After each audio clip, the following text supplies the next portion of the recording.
Have you ever wondered why seniors in quiet Japanese towns, sun-drenched Greek islands, or the olive-logged hills of southern Italy often live vibrant, active lives well into their 80s and 90s? While many elderly Americans begin to struggle with chronic illness, fatigue, and emotional decline by their early 70s, this isn't just a matter of luck or better genetics. It's a powerful reminder that how we live, what we eat, how we move, how we connect with others matters far more than we realize. In today's episode of Elderly Reflections, we're going to explore the real, often surprising reasons why these long-living cultures consistently outperform the U.S. when it comes to senior health and longevity, backed by science and told through real-life stories of seniors who've lived with quiet strength and timeless grace. This isn't just a comparison of countries. It's an invitation to rethink the habits, beliefs, and daily rhythms that shape our later years. Whether you're already past 65 or simply care about building a peaceful, independent future, this is a journey worth taking. We'll talk about the little things, shared meals, afternoon walks, deep purpose, and how wisdom often grows where the noise of the modern world quiets down. And if you believe in learning from those who've walked before us, the elderly wisdom that inspires, teaches, and comforts, then you're in the right place. Before we begin, don't forget to subscribe and turn on the notification bell. That way you won't miss any future reflections on longevity, inspiration, and meaningful life lessons from the elderly. When we look at the quiet strength of seniors in Japan, Greece, or Italy, those who live into their 90s still walking, smiling, and living with intention, it's easy to assume they're just lucky. But if you sit with them, really sit, share tea in their kitchens, walk alongside them through village streets, listen to their reflections at twilight, a pattern begins to emerge. Their longevity isn't magic. It's not the blessing of perfect DNA or a result of expensive medical care. No, it's something far humbler and far more powerful. It's the way they live each ordinary day, the rhythm of their routines, the slowness in their meals, the warmth in their community, the presence of purpose even in old age. These seniors have built lives that don't fight aging, they grow into it. It begins, as many things do, with food. Not diet plans or superfood powders, but real food. Harvested, cooked, and eaten with care. In America, many seniors, especially those living alone or on fixed incomes, turn to quick meals, packaged snacks. Whatever's cheapest or easiest, eating becomes a function, not a joy. But if you travel to the island of Okinawa, you'll meet elders who still begin their day with fermented miso, seasonal greens, and tiny bowls of pickled vegetables that awaken both the body and the spirit. Mrs. Nakamura, who is 92 and moves with the grace of someone decades younger, prepares her meals at dawn. "I don't eat to fill my stomach," she told us. "I eat to feed my life."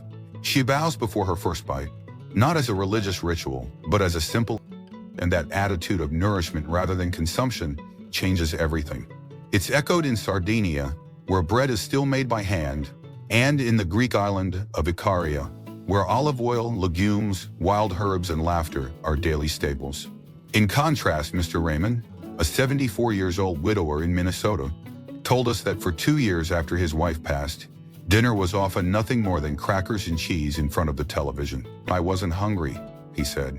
Not for food, not for life. Only when his daughter moved in and started cooking Mediterranean-style meals, with lentils, roasted vegetables, and warm soups, did he begin to feel again. "It wasn't the food that healed me," he said. "It was the memory that food could still mean something." But food is only the beginning. Movement, too, takes on a different shape in these long-living cultures. In America, movement is often manufactured.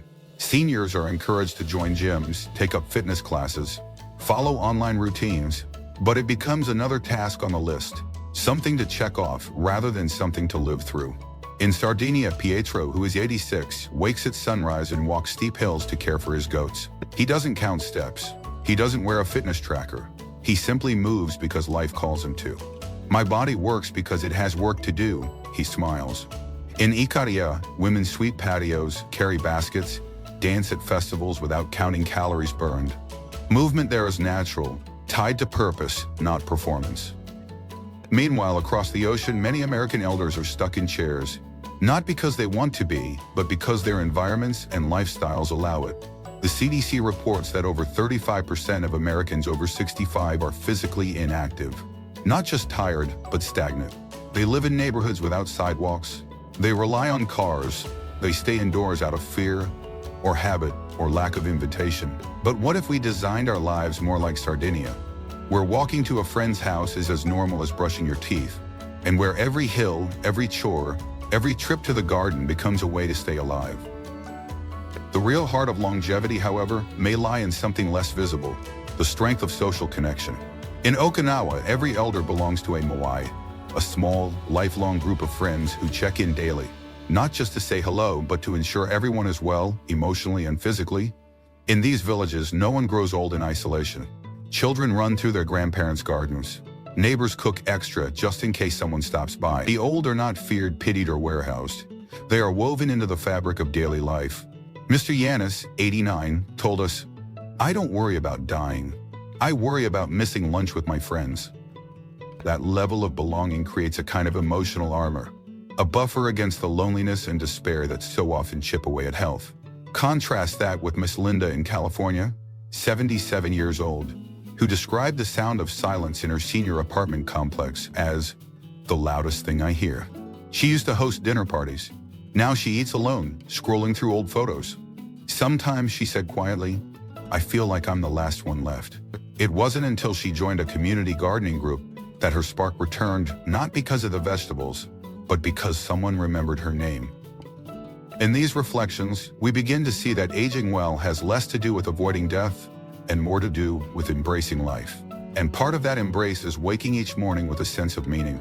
In Japan, they call it ikigai, the thing that makes you want to get out of bed. It might be a garden, it might be baking bread, it might be helping your grandchild with homework. In Italy, Mr. Enzo, now 85, wakes before the sun to bake bread for the local cafe. He says, "It gives me a reason to put on my shoes." Meanwhile, in suburban Ohio, Mr. Thomas, a retired engineer, admitted that after stepping away from his career, he felt invisible. "No one asked me questions anymore," he said. "I didn't know who I was without work." It wasn't until he began crafting wooden birdhouses and giving them to neighbors that he felt himself return. "I don't sell them," he added. "I just want them to be used." Purpose doesn't retire. Purpose doesn't age. Purpose, when nurtured, becomes the thread that holds us together when everything else begins to fray. And perhaps that's what makes the biggest difference of all: respect. In many Western cultures, aging is something we hide, manage, or endure. But in Okinawa, elders sit at the head of the table. In Ikaria, their stories are treasured. In Sardinia, their names are known. Mrs. Sato, 94, still tells children stories under a tree near the marketplace.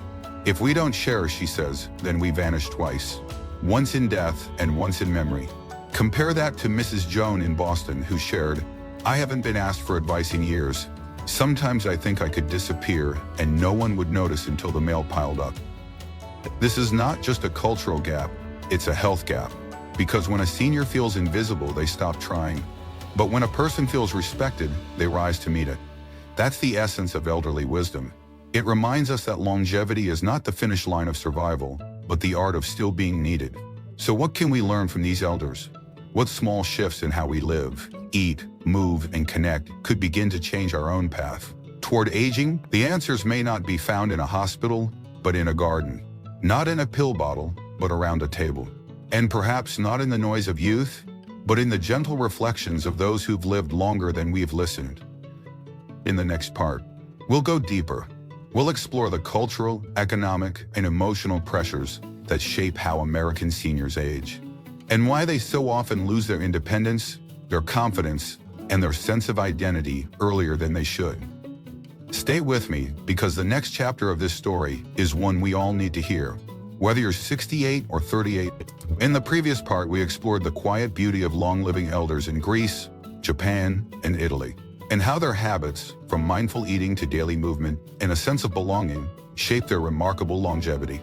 But now it's time we look inward, because while their stories inspire, they also expose a painful truth. Many seniors in the US are aging faster, feeling lonelier, and living sicker. Not because they want to, but because the system, the culture, and sometimes even their own families have failed to support the natural rhythm of it. And when you slow down, not because you choose to, but because your body asks you to, you often get left behind. Take the healthcare system. In Italy, elderly patients often receive care at home. Doctors visit regularly. Pharmacies are within walking distance.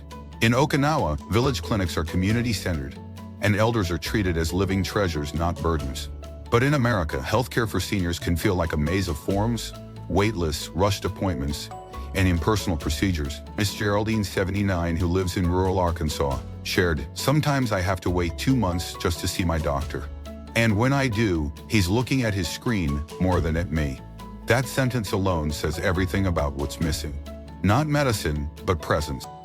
And then there's the question of independence. In Ikaria, elders often live in their own homes well into their 90s. Their children live nearby. There is no stigma in needing help.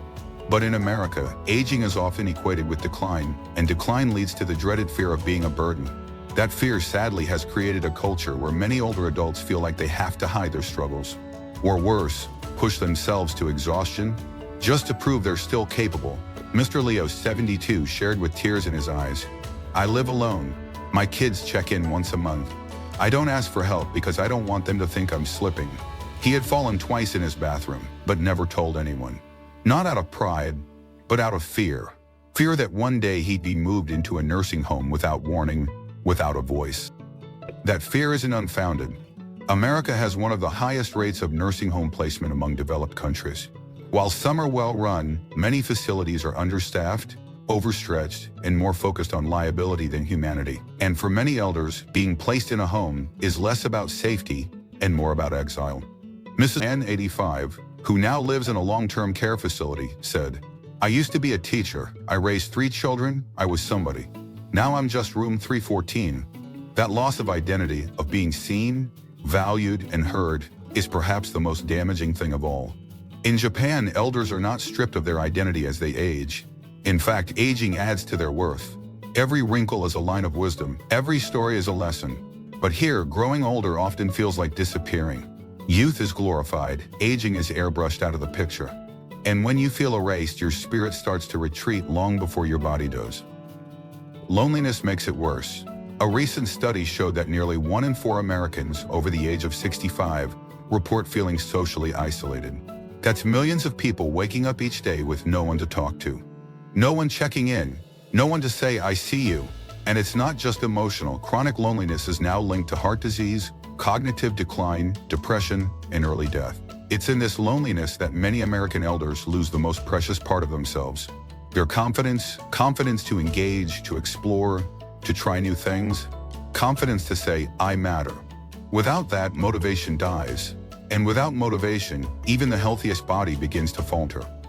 And then comes the financial pressure, a silent stressor. In Greece, pensions are modest, but the cost of living is low. Families share resources. In Japan, intergenerational homes mean no rent, no loneliness, and built-in support. But in the US, seniors are increasingly forced to choose between medication and groceries, between paying the light bill or seeing the dentist. Worked his whole life as a mechanic. "I thought Medicare would cover everything," he said. "Turns out it doesn't. I skip meals sometimes to pay for insulin." This is not the reflection of a free society. This is the quiet suffering of someone who gave his life to his work, only to feel discarded by the system he served. But perhaps the most heartbreaking loss is purpose. In long-living cultures, elders still contribute. They plant, they cook, they tell stories, they hold space. In America, retirement often means withdrawal. From the workforce, from relevance, from conversation. Days become long and unstructured. Hours blur. Without someone to need you, or a reason to be needed, the will to live begins to dim. Mrs. Parra, 80, once owned a bakery in New York. After retiring, she spent her days watching television. "I thought it'd feel like a vacation," she said. "But after a year, I forgot what day it was. I forgot how to bake. I forgot who I was." It wasn't until she began volunteering at a local school, helping children learn to read, that her spirit returned. "They needed me," she said, "and I needed to be needed." These stories are not rare. They are everywhere, they are quiet, they are real. And they are reminders that longevity isn't only about medical access or clean air. It's about emotional dignity, a reason to keep going, a voice that still gets asked, a seat that's still reserved at the table. So why don't American seniors live longer, healthier lives like their counterparts in Greece, Japan, and Italy? It's not just one answer. It's many. A society too focused on speed, a system too complicated to navigate, a culture too quick to forget its elders, a rhythm of life that prizes independence so much that it leaves people to age alone, unsupported and unseen. But it doesn't have to stay that way. The answer isn't to move to the Mediterranean. The answer is to shift what we value, to restore something we've forgotten, that aging isn't the end of contribution, it's a new chapter of it. That seniors aren't here to be managed, they're here to be honored.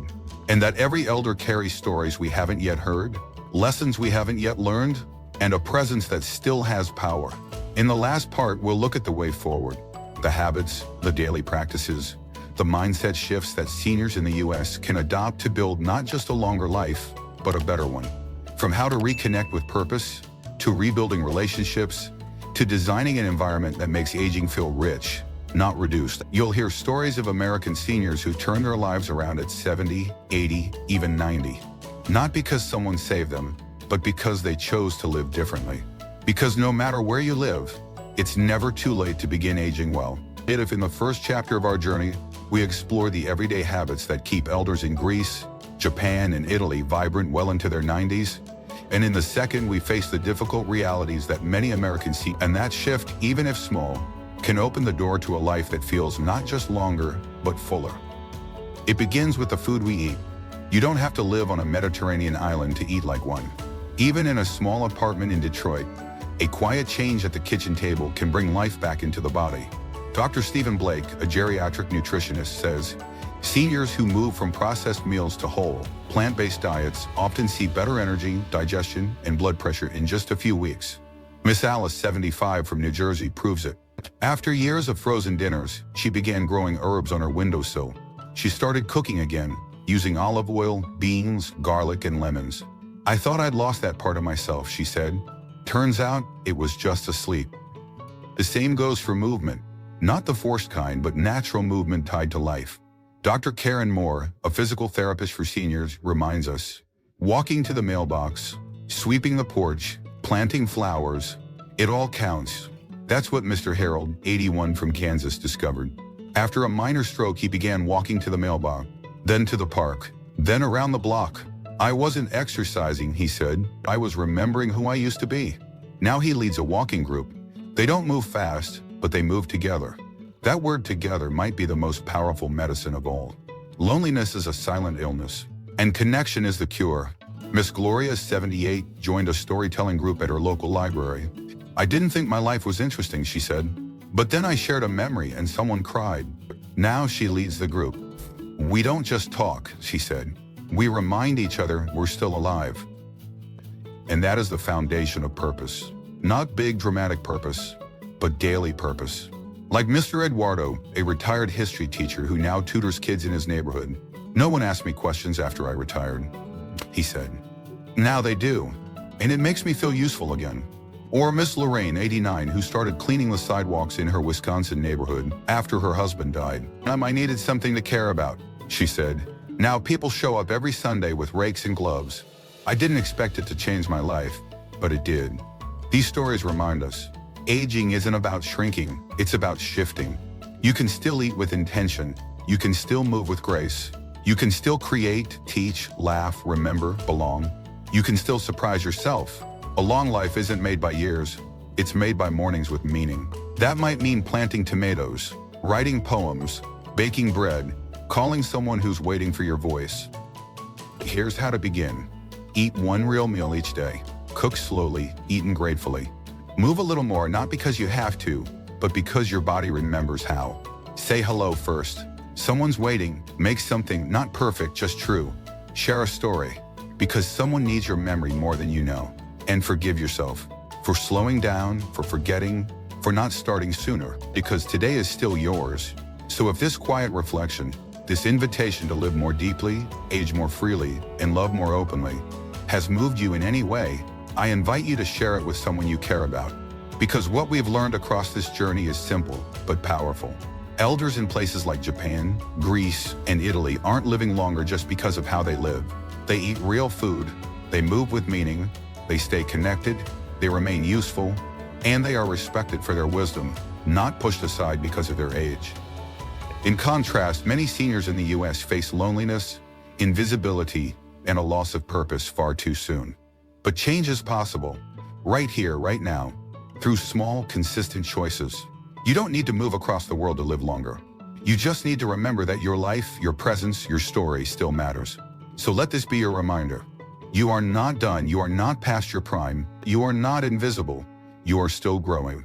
If this message resonates with you, please consider liking this video, subscribing to the channel, and turning on the notification bell so you don't miss the next story we share. And if you've taken something valuable from today's video, a lesson, a feeling, a new beginning, we'd love to hear it. Leave a comment below and tell us, where are you watching from? What's one life lesson you've learned that keeps you going?